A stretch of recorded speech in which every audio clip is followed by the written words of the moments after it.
I select the three biggest games of the college football weekend, and I send them right to Steve Merrill from Pro Sports Info and Wager Talk to give his take each and every week here at the Voice of College Football. And let's do it one more time. Steve, we appreciate you being here.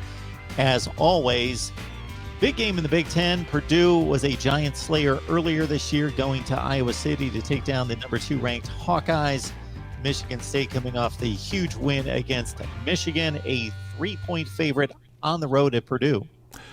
Yeah, one thing I do every week on Sunday night, Monday morning when I start, breaking down the college football games, obviously I run simulated power ratings and kind of a simulated outcome for the games to get my final picks. But I always like to look at situational analysis because, this time of the year, 9-10 weeks in, my power ratings are usually pretty close to the odds makers' point spreads. We're all looking at the same information. There's really no soft lines anymore. So I think one way you find edge, Mark, is to find situational spots. So I always circle, maybe matchup advantages, maybe an option team against a team that is not used to it or something like that. But also look for letdown spots. And I always say letdowns maybe happen more after big losses, tough losses like for Michigan, than they do big wins.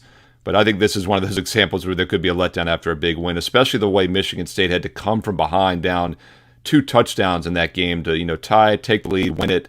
Arch rival on top of that. Now they're ranked in the top 4 with the college playoff rankings coming out. They're not a top 4 team. If you really want the top 4, you look at my power ratings, you look at the point spread ratings. I don't think anybody would take Michigan State at near pick 'em against Alabama or Cincinnati pick 'em against Alabama. I'll take the real money bets on that one if somebody wants to give me Alabama in any of those games. And this is a situation where I do think Michigan State's going to lose at some point this season.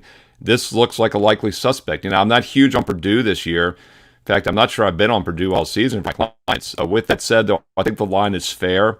I actually make the line 3.5, but I'm willing to give up a teeny bit of line value in this one and take the +3 because I do think the situational setup here is such a potential flat spot for Michigan State.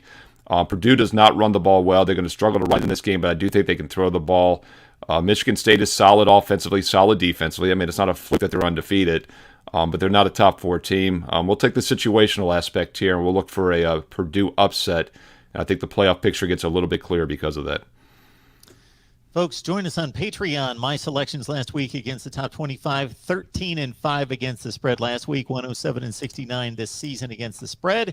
And you get Steve's Under the Radar selection of the week posted every Thursday. And of course, again, join Steve on Wager Talk TV right here on YouTube, also on prosportsinfo.com, the NBA, the NFL, as well as college football. All right, let's go to the matchup that I think is the best of the weekend, just in evaluating NFL-type talent. The 2 best teams on the field together, Auburn, Texas A&M, in Kyle Field with the Aggies a 4.5-point favorite. Yeah, I agree with you. If you look at it, this is truly the only top 25 matchup this week. So I agree with you, Mark. I think this is the biggest game on the board. And I like Texas A&M in this one for a few different reasons. First of all, my power ratings favor them by 7 points in this game, so we are getting line value. But I also like the fact the setup is good for them. Now, look, as a handicapper, you have to be nimble, right? You can't have favorite teams. And now there are oftentimes I do have play-on teams, going into a season. For example, college basketball last year at wagertalk.com, I got off to a 17-4 start. Starts this Tuesday, so people might want to pay attention. And I played on a team, I believe it was Tennessee last year, quite often in college hoops. I rode them. Auburn's not been a team I've played on or against consistently, but I'm very successful with them. I played against them with Penn State back in September. I actually lost playing against them with LSU a few weeks later. But then last week I played on Auburn, in which they beat Ole Miss. And we talked about it right here on the show. It was a great scheduling setup for Auburn. They were coming off the bye week where Ole Miss had to play their 5th game in 5 weeks in October after some tough SEC opponents. Now the role is reversed this week. Auburn's a team come off a big win against Ole Miss, whereas A&M has the bye week. Now, normally a team on a 3-0 straight-up ATS run like A&M, you would say doesn't need the bye week. It might break that momentum, but I think it came at a good time. They came off the big Alabama win. Missouri, South Carolina, 2 more SEC opponents, nothing crazy.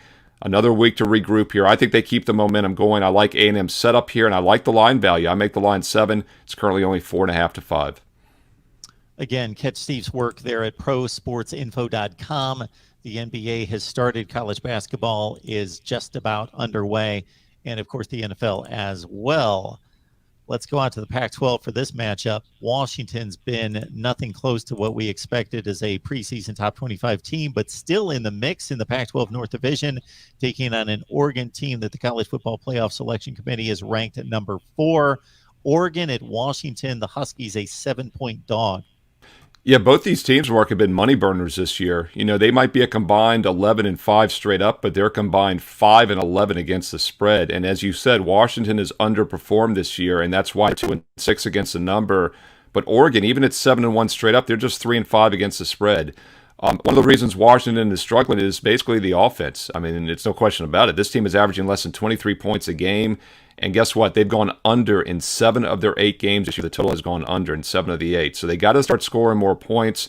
But defensively, they're pretty good still. They give up only 19 a game, less than 5 yards per play, only 16 points a game allowed at home. My power ratings favor Oregon by only 6 in this game. The current line is 7, which we all know is a very key number. So 7 or more, I think you can make a case for Washington, first of all, with some line value, and also as a defensive home dog in this one. Washington plus 7 or more would be what the value is. Folks, again, we went 13-5 against the spread last weekend. We don't promise that each and every time, but if you check out the record week to week, it's pretty consistent. 107-69 against the spread, and you get Steve's under the radar pick of the week, which is coming up next, only on Patreon.